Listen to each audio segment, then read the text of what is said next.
దేవుళ్ళలోనికి తేవాలి. హనోకు ఏం చేశాడంటే 300 సంవత్సరాలు దేవునితోనే నడిచాడు. తన కుటుంబం అంతటిని కూడా దేవునిలోనే నడిపించాడండి. హల్లెలూయా. తన బిడ్డలు ఎవ్వరు కూడా దారి తప్పిపోయినట్లుగా బైబిల్లో మనం చూడమండి.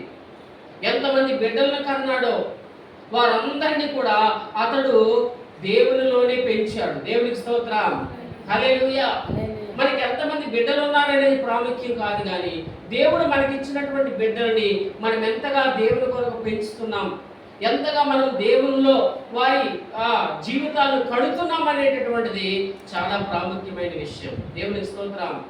హనోకు తన కుటుంబం అంతటినీ కూడా దేవునిలో చక్కగా కట్టుకున్నాడండి. మంచి ఉపదేశకుడుగా తన కుటుంబాన్ని దేవునిలో నడిపించిన వ్యక్తిగా ఉన్నాడు. తాను ఏదైతే దేవుని దగ్గర నుంచి నేర్చుకుంటున్నాడో ఆ నేర్చుకున్నటువంటి సంగతులన్నీ కూడా తన భార్య బిడ్డలకు అతడు నేర్పిస్తూ ఉన్నాడు. దేవునికి స్తోత్రం. హల్లెలూయా. అంటే తన ఇంటి వారందరికీ కూడా అతడు ఒక మంచి మాదిరికరమైనటువంటి జీవితం జీవిస్తున్నాడు. ఇదిగో నేను దేవుడిని పోలి నడుస్తున్నాను, మీరు కూడా నన్ను పోలి నడుచుకోండి అన్నట్లుగా ఉన్నాడు. పౌలు చెప్పాడు కదా, ఏమన్నాడండి? నేను దేవుని పోలి నడుచుకున్న ప్రకారంగా మీరు నన్ను పోలి నడుచుకోండి అని చెప్పాడు కదా పౌలు.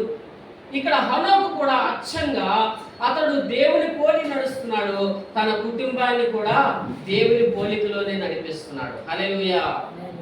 మన కుటుంబానికి ఏం అవసరం చెప్పండి? మన కుటుంబానికి ఏం అవసరం? మన బిడ్డలకి ఏం అవసరం? వారికి మంచి చదువులు, వారికి మంచి ఉద్యోగాలు, వారికి మంచి ఆహారం, వారికి మంచి వస్త్రాలు, వారికి మంచి ఇల్లు, వారి కొరకు ఆస్తులు, ఇవన్నీ కూడా సంపాదించడం ఇవ్వటం మంచిదే. కానీ వీటన్నిటికంటే గొప్ప వారసత్వం ఏంటో తెలుసండి? దేవునిలో నడిపించడం. హల్లెలూయా. ఒకవేళ నువ్వు అన్నీ ఇచ్చి నీ బిడ్డలను దేవునిలో నడిపించకపోతే ఆ వరాత్మలను నువ్వు నరకానికి తీసుకుని వెళ్తావు. అన్నీ ఇస్తావు, వారికి కావలసిన మంచి ఆహారం పెడతావు, వారికి కావలసిన మంచి వస్త్రాలు ఇస్తావు, వారి కొరకు ఆస్తి సమకూరుస్తావు, వారికి మంచి చదువులు చదివిస్తావు, వారికి మంచి ఉద్యోగాలు ఇప్పిస్తావు, అన్నీ చేస్తావు. కానీ నీ బిడ్డలు దేవునిలో ఉండకపోతే వారు ఒకరోజు నరకంలో బాధపడతారు. అందుకే కదండి కుటుంబాన్ని హనోకు వలె ఏం చేయాలండి? దేవునిలో నడిపించుకోగలగాలి. దేవునికి స్తోత్రం. హల్లెలూయా. అలాగే హనోకు గురించి మనం చూస్తే హెబ్రీ పత్రికలో కూడా చక్కని మాట రాయబడిందండి. హెబ్రీ పత్రికలో 11వ అధ్యాయంలో మనం చూస్తే హెబ్రీ పత్రిక 11వ అధ్యాయం అంతా కూడా మరి విశ్వాస వీరుల జాబితా, అంటే విశ్వాస వీరులు అందరూ కూడా అక్కడికి మనకు కనబడతారు. హెబ్రీ పత్రిక 11వ అధ్యాయంలో వారి పేర్లు రాయబడ్డాయి. విశ్వాస వీరులు పేర్లు రాయబడ్డాయి. అందులో హనోకు పేరు కూడా లిఖించబడిందండి. చూద్దాం. హెబ్రీ పత్రిక 11వ అధ్యాయము 5వ వచనం చదవండి ఒకసారి. హెబ్రీ 11:5.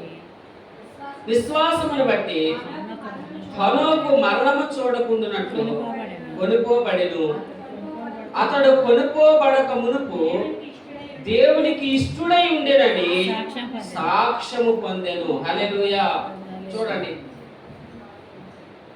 హనోకు మరణము చూడకుండా దేవుడితో కొనుకోబడ్డాడంట.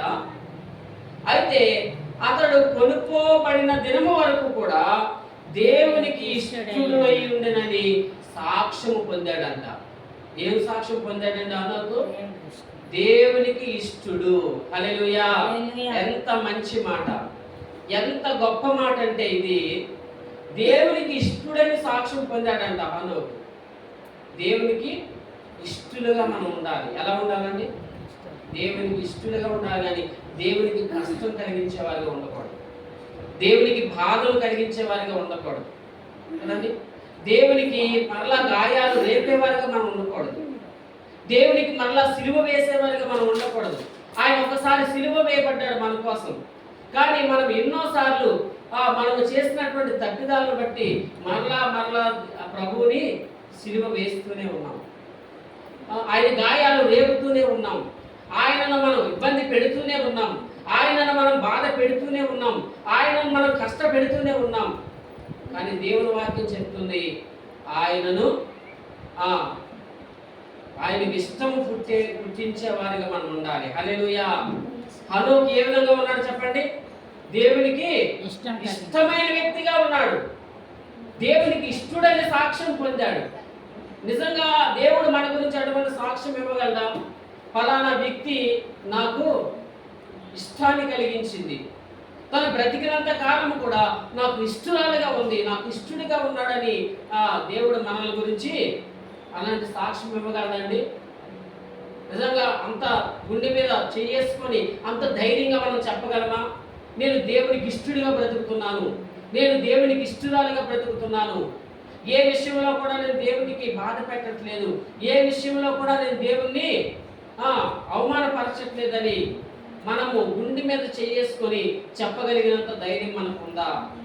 ఎందుకంటే మనం అనేక విషయాల్లో ఏమవుతున్నామండి? తప్పిపోతూ ఉన్నాం. అనేక విషయాల్లో మనం పడిపోతూ ఉన్నాం. కానీ హనోకు యొక్క సాక్ష్యాన్ని మనం చూసినట్లయితే ఎంత గొప్ప సాక్ష్యం అతడు సంపాదించాడంటే దేవుడికి ఇష్టడని అతడు సాక్ష్యం పొందాడండి. హల్లెలూయా. దేవునికి ఇష్టకరమైన జీవితం మనం జీవించాలి. దేవునికి ఇష్టమైపోవాలి మనం కదండి. దేవుని చేత మంచి పేరు మనం తెచ్చుకోవాలి. హల్లెలూయా.